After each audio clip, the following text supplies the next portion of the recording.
Pisces. Give me the Chariot energy for water sign, Cancer, Scorpio, and Pisces.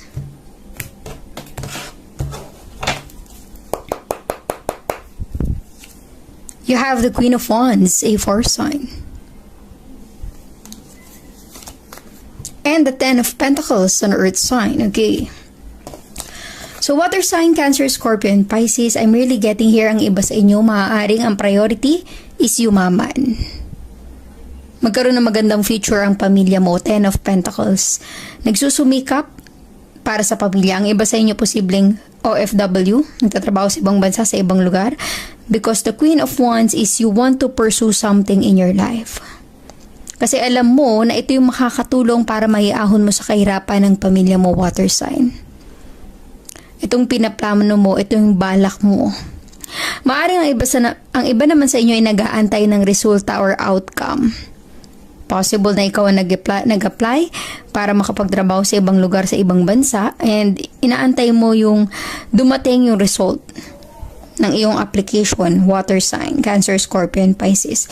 There is something in your life na you really want to pursue. Ibig sabihin ito talaga yung plano mo, ito talaga yung gusto mo. And you are just waiting na para bang umayon yung plano mo sa mga mangyayari sa buhay mo.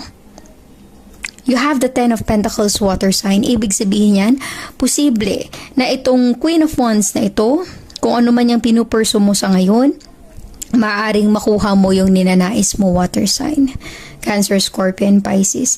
Gaya nga ng sabi nila, if you want something in your life, you have to do something. Take action, di ba? The Chariot energy. Dapat meron kang gawin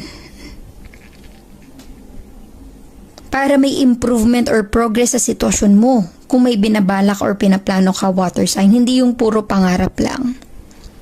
Wala kang mararating kung puro hiling or nangangarap ka lang ng wala kang ginagawa. Hindi mo makakamit or makukuha yung ninanais mo kung puro salita lang. Dapat merong ring gawa, water sign, Cancer, Scorpio, and Pisces. Give me the Queen of Cups for water sign, Cancer, Scorpio, and Pisces. Give me the Queen of Cups for water sign, Cancer, Scorpio, and Pisces.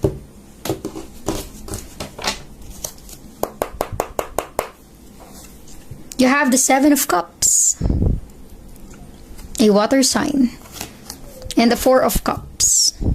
Okay.